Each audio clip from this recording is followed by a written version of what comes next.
Microsoft just used Build to make a very clear move. It wants more control over its AI stack and less dependence on OpenAI. According to CNBC, the company unveiled a new set of AI models aimed at giving developers cheaper options and more flexibility inside Microsoft's ecosystem. That matters because Microsoft has spent years leaning on OpenAI for marquee model access, and now it's signaling it wants more of that capability in-house. For developers, the pitch is simple: more choice, lower costs, and fewer bottlenecks when building AI products. This is TSL, Byte Sized, your daily AI news brief for Wednesday, June 3rd, 2026. Let's get into it. The biggest story today is Microsoft's push to widen the lane beyond OpenAI, and it comes with real platform implications. According to CNBC, the new models were introduced at Microsoft's Build Developer Conference as part of a broader effort to compete in a market still dominated by OpenAI, Anthropic, and Google.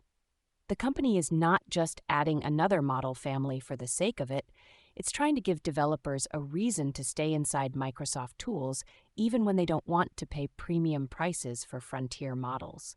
That could matter for everything from enterprise app development to copilots and internal workflow automation. It also gives Microsoft more leverage if model pricing, latency, or availability become pain points elsewhere.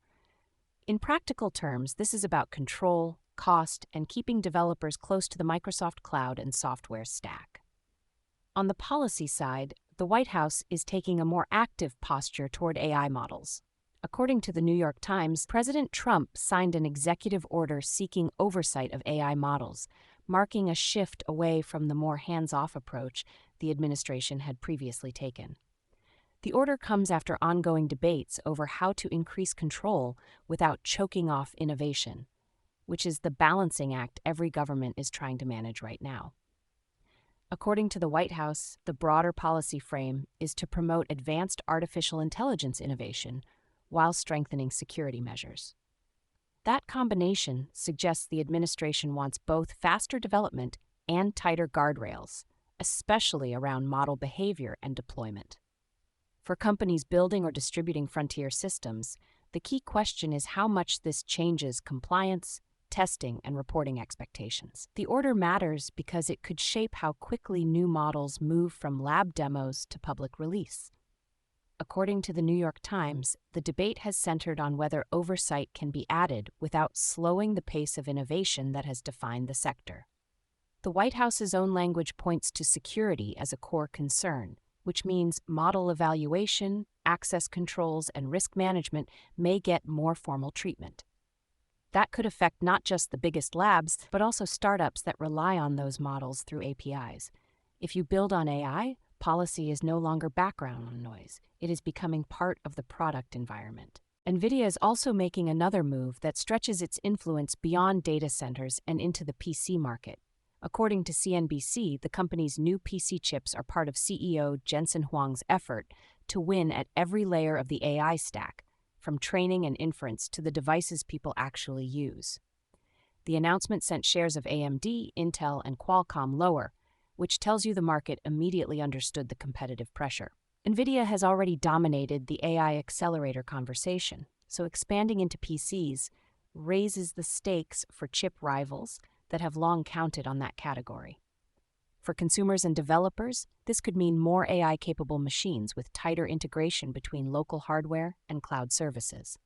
It also reinforces Nvidia's strategy of being present wherever AI workloads might run.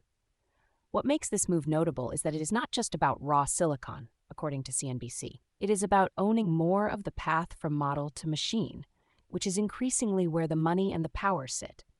If Nvidia can make its chips attractive for everyday PCs as well as AI-heavy systems, it can deepen its reach across both consumer and enterprise markets.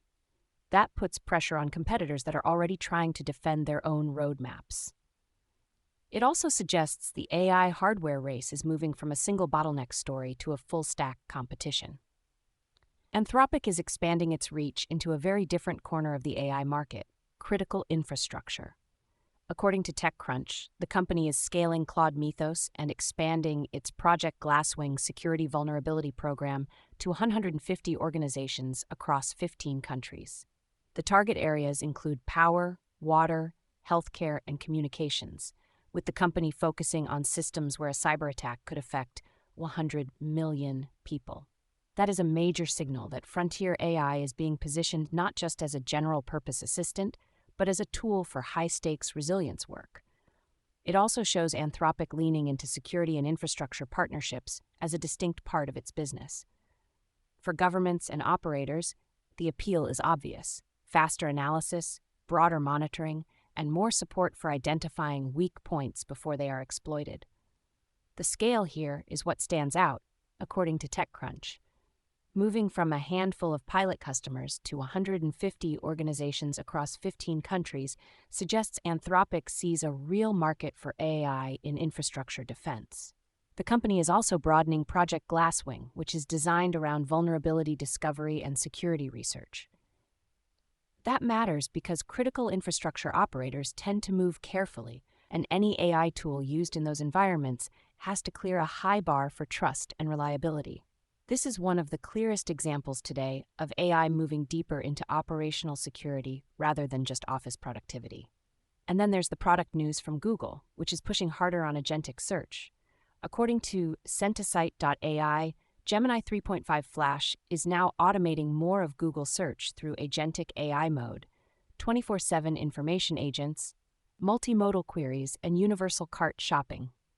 The idea is to make search less like typing keywords and more like delegating tasks. According to The Verge, Google's Gemini Spark agent can already complete web tasks and is expected to move on to devices soon, with the publication describing the experience as both impressive and a little creepy.